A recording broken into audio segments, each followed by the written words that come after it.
Before we get started, the following video will contain spoilers for Elden Ring Nightreign. Elden Ring Nightreign is just around the corner, and the information is starting to trickle in, with From Software releasing new trailers almost every week, and IGN diving deep into the game as part of their IGN First program for the month of May. Honestly, there's no game I'm more curious about this year than Nightreign. It is such a departure from the team's usual wheelhouse, and while the network test was a lot of fun, I'm excited and apprehensive to see if they can stick the landing on this newfound experimental venture. While I'm hyped to see and fight the many returning bosses featured in the game, as well as discover which legacy bosses are making a comeback, as discussed in my previous video, really something only a game of this style, of this nature, could accomplish, one of the most exciting aspects of Nightreign and one of the major factors that will continue to help set this game apart from previous From Software fare, even while it uses old bosses, are the 8 brand new bosses coming to the game, the Nightlords. While the majority of these endgame bosses are still a secret, we've seen bits and pieces of them here and there in an official capacity. But a recent leak has potentially blown the doors wide open completely, revealing almost the entire set. So in today's video, I wanted to take a look at what we know regarding the Nightlords so far, including taking a closer look at those we perhaps weren't meant to see. Before we get started, if you enjoyed today's video and you want to see more from the channel, consider hitting subscribe down below. It is quick and easy to do, and your support does mean the absolute world. It really does help and makes a massive difference. Before we dive into the leaked imagery, what do we know about the Nightlords officially? Well, we know there's supposed to be 8 of them, and you select which Nightlord you want to face at the start of every run. Taking them down is your ultimate goal. The Nightlord can seemingly only be fought at the end of each game once you've successfully survived 2 days and defeated 2 Night bosses, which then opens the doorway to the Nightlord themselves, fought on the 3rd and final day of each run. The Nightlords are stronger and more difficult than any other enemy you'll face in the game, but again, from snippets that we've seen here and there, it does appear that you may be invaded by, or you may be able to take on a different Nightlord in the Limveld overworld while on a quest to take down a different Nightlord entirely. As of the time of writing, only 2 Nightlords have been officially named. Gladius, Beast of Night, who goes by the codename Tricephalos, is an enormous 3-headed triple-tailed wolf with sinister, burning eyes like embers set in coal, who resides on what appears to be a desert or sandy plain, tinged with streaks of fire coursing through the earth like veins. Gladius has a large sword strapped to its back, likely a simple reference to the fact that Gladius is itself a type of sword, which is held in place on this wolf by chains wrapped around the beast itself, though the Nightlord is capable of swinging the sword in wild, wide arcs, sometimes even tinged with an explosive fire blast. During the fight, Gladius is able to split itself into 3 separate wolves, its body consumed by fire and then scattering as 3 rolling fireballs before rematerializing as the distinct creatures, which is a very cool effect. In this form, only the central wolf now carries the longsword, but Gladius can freely recombine and split itself as it likes during the fight. Gladius was the only Nightlord available to battle in the network test. The second officially revealed Nightlord, and this is very recent, is Libra, Creature of Night, also known by its codename Equilibrious Beast. With the names Libra and Equilibrious Beast, it definitely seems like this particular being is themed around the idea of balance.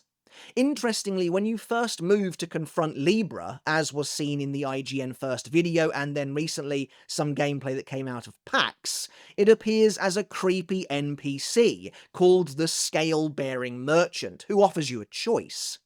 Libra itself, when fully revealed, is an eerie bipedal, almost goat-like creature wielding a staff, though its huge eyes resemble those of a basilisk. Libra utilizes spells themed around both madness and the Golden Order, which is perhaps where this notion of balance comes from. In the earliest Elden Ring trailer, Libra is seen manifesting outside its Nightlord boss arena, which is what I mentioned earlier. Confirmation still that the Nightlords can appear in Limveld itself, potentially while on a separate run altogether, which is something we'll talk about a bit later on as well. Now, despite those being the only Nightlords currently revealed in any official capacity, the various trailers and promotional material for the game so far have also offered hints and brief glimpses at a couple of others too. During the gameplay reveal trailer from 5 months ago, we see a brief shot of an enormous dragon boss with a grotesque horizontal jaw as it comes rushing towards the player, snapping them up in its mouth before an iron eye shoots it from afar. Now, currently this boss is unnamed, at least officially, and almost everything about it is unknown. As it rushes towards its victim, it seems to be charging gravity magic, though it's hard to tell for certain. It looks as though this grab attack will be devastating, though, if the boss manages to land it, though it also appears to be interruptible, since the Iron Eye seems to successfully free his ally with a well-placed shot. Again, as I mentioned with Libra beforehand, this giant dragon is also predominantly seen in Limveld itself, clearly appearing as an overworld boss while the players are on a different run. The actual Nightlord variant of this dragon is seen later in the Elden Ring Nightreign overview trailer, and maybe even seems to include some kind of poison element. And then the other Nightlord that we've seen in action, but that hasn't been officially named again, is this enormous centaur, who was first unveiled via a screenshot, and then later showed up again in the overview trailer alongside the dragon boss. Depicted in a boss arena drenched in gold light, this centaur has only one arm, and wields what looks like a gigantic lance. His entire top half is draped in a scaly armoured tunic, and in the overview trailer he's seen leaping into the air above the Nightfarers, bringing his massive weapon down upon them, driving the lance into the ground. Interestingly, when the centaur jumps into the air, it almost looks like his tail is wreathed in frenzied flame, but maybe that was just one of the players trying to attack it, I'm not entirely sure.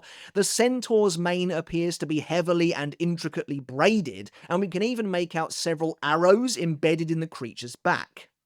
Although it's nearly impossible to catch on a normal watch-through of the trailer, slowing the footage down as the centaur swings his lance reveals what look to be glowing blue veins running down its arm as it unleashes torrents of some kind of holy magic. So as far as I'm aware, that's pretty much essentially what we know about the currently revealed Nightlords, at least from a kind of top-down holistic viewpoint.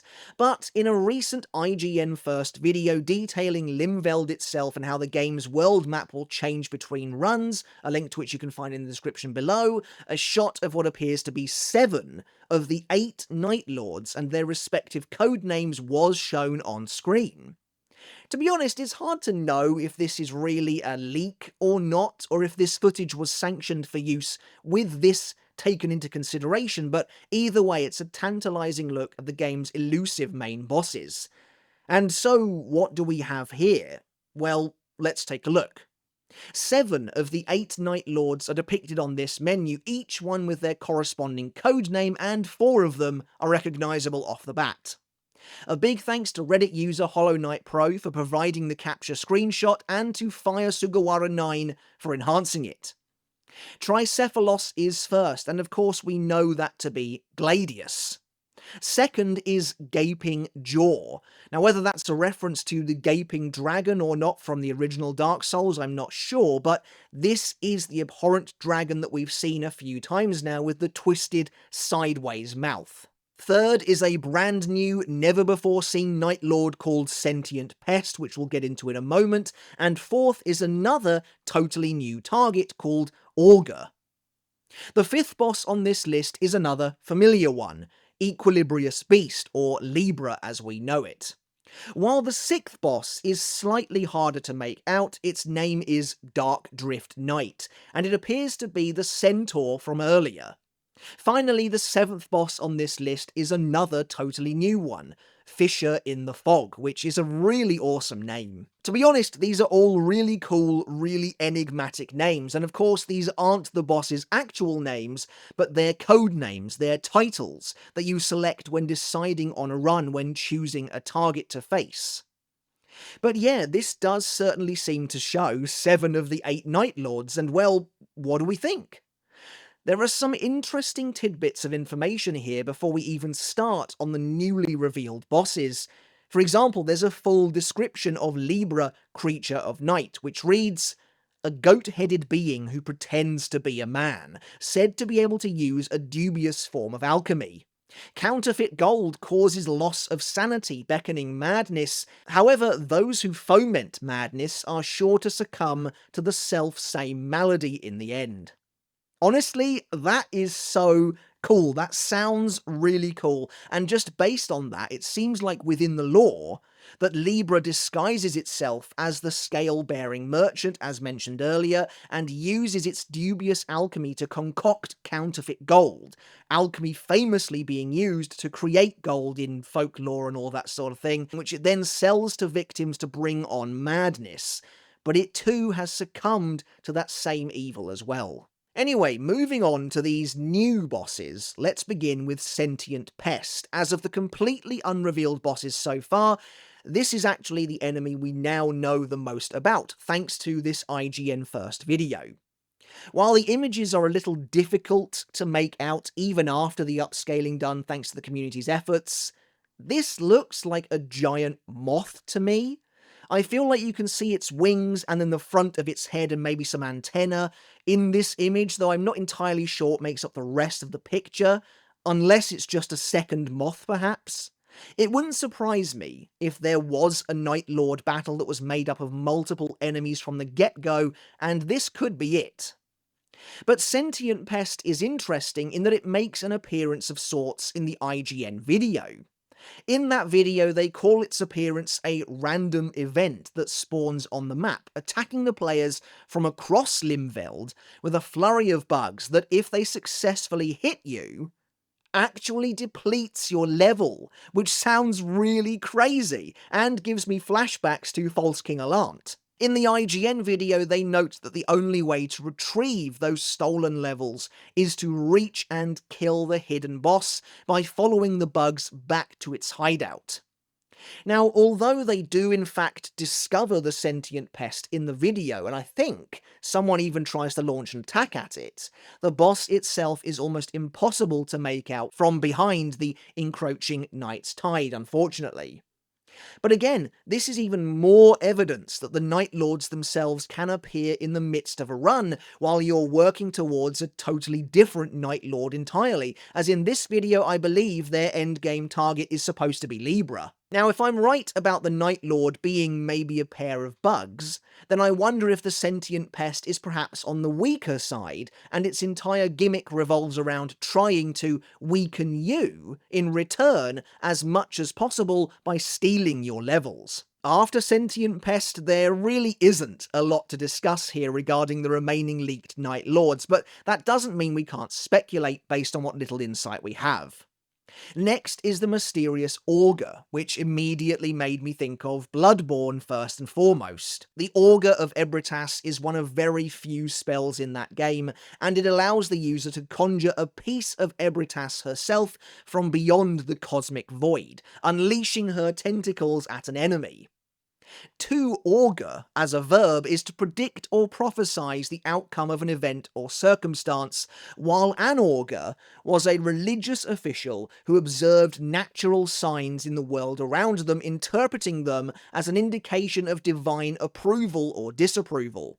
So, clearly, there is, at least in my opinion, something cosmic related going on here with this particular Nightlord, whether that's the association it has with divination, religion, or some kind of divine intervention from above, I don't know.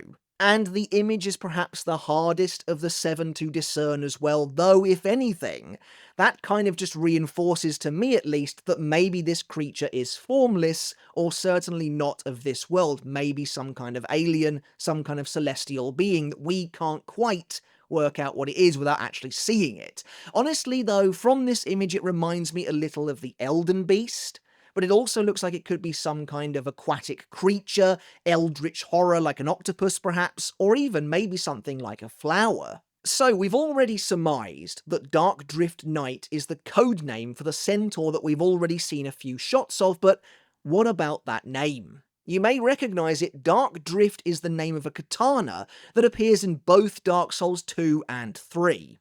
Now it's interesting that the Dark Drift is a katana when this particular boss doesn't seem to use anything remotely similar to that style of weapon or even fight in that way. The blade of Dark Drift is noted as being unseen and crystal clear, yet again there's nothing about this boss, at least on the surface, that would indicate any kind of connection. So is the name Dark Drift Knight just designed to be a throwback, a reference for past fans? Possibly, though the lore description for the weapon in Dark Souls 2 is very interesting, reading, "This katana was originally wielded by the one who gave us first death, and still exists imperfectly between planes." Could Dark Drift Knight be the one that this lore snippet is referring to? Interestingly, on another Reddit post, this time by user illustriousrub4322, they posted what appears to be concept art showing the Centaur Nightlord's second phase, or what may end up being its second phase or something akin to that, where we can see that its missing arm has been replaced by one that, well, I can't really work it out, but it looks like it could be made of shadows, it could be made of darkness, or it could be made of fur. Some kind of bestial arm, perhaps, but regardless, it looks as though this centaur does indeed get his arm back for potentially a second phase of the boss fight, if this is still the way that boss plays out. Some people have pointed out that this is similar to Manus in appearance. Certainly they do have that similar kind of arm, that gigantic arm enshrouded in darkness, but honestly, there's not too much else to go on apart from that. Another point of interest is the order in which these bosses are presented. Is this the order in which you unlock them, after defeating them one by one perhaps? Maybe that is another means of progression throughout the game. That would mean the Dark Drift Knight is the 6th Night Lord you're supposed to face, while Libra is the 5th, making it considerably more challenging than Gladius, if that's indeed how it works. And finally, we have the 7th Night Lord on this list, Fissure in the Fog, which is an extremely cool name. Much in the same way as Augur reminded me of Bloodborne, this name instantly made me think of Demon Souls, and of course the huge role the fog plays in that game. The image for this Night Lord seems a little easier to figure out. It definitely looks like a dragon of some kind, but is that the full story? Now, I've seen the community wondering if it resembles any previous dragons in the series, specifically the likes of Seath the Scaleless or the Nameless King's Drake, and I have to be honest, while I don't think it looks like Seath at all personally, I do think it looks like the Nameless King's Stormdrake, the King of the Storm. Quite a lot, actually, right down to the curved horns on the beast's head, which you can just about make out on the artwork. If this boss is indeed the Stormdrake, or even the Nameless King himself as we saw in the first trailer, the Fissure in the Fog may make more sense as a name. It could be referring to a Night Lord who came from another realm, perhaps passing through the fog, akin to how you arrive in Boletaria in Demon Souls. Or Fissure in the Fog could be more of an imagery thing. It could be referring to lightning in general, which creates a fissure of sorts in the clouds, in the fog, though that feels like a bit of a reach. One thing I find peculiar, though, is that if the Nameless King were in fact Fissure in the Fog, I think the artwork would focus more on him than the Drake, whereas I can't make out the Nameless King himself at all here in this artwork. So it could be something familiar, or like the rest of the Night Lords so far, it could be a totally new dragon boss, which I certainly prefer. Beyond these 7 Night Lords, there should still be an 8th that is completely unknown, plus I think there's been talk of a true final boss, potentially the Night King, or something like that, but either way, this is pretty much everything we know about the 8 mysterious Night Lords so far. Aside from this pretty big leak, From Software has been keeping information about them fairly close to the chest. And honestly, like I said earlier, it wouldn't surprise me if they did in fact sanction this footage to be used while realizing this shot was actually in there, that this shot would make it out to the community, because to be honest, based on the quality of the images and the fact their nicknames are being used, it is very difficult to glean much of substance anyway, and it feels more like an exciting tease rather than outright being spoiled, at least in my opinion. Alright guys, but that's it for today's video. As always, I hope you enjoyed it and I hope you took something of value away from it as well. Let me know your thoughts down in the comments below about Elden Ring Nightreign's Night Lord bosses. How are you feeling about these guys so far? Which one is your favourite? Which one are you looking forward to taking on the most? And what do you think is going on with these mysterious leaked ones? Sentient Pest, Augur, Fissure in the Fog? I'd love to hear all of your thoughts down in the comments below. Once again, guys, consider hitting subscribe if you haven't done already. I'd really love to reach 15,000 subs. That's our next major milestone, and your support does make all the difference, every single one of you. 90-odd% of my viewers aren't currently subscribed, so if you're enjoying the content, you want to help change that, consider hitting the subscribe button today. It does make a huge difference, and it is super easy to do. Okay, everyone, once again, thank you very much for watching. Until next time, I'll catch you later, and let's talk games again.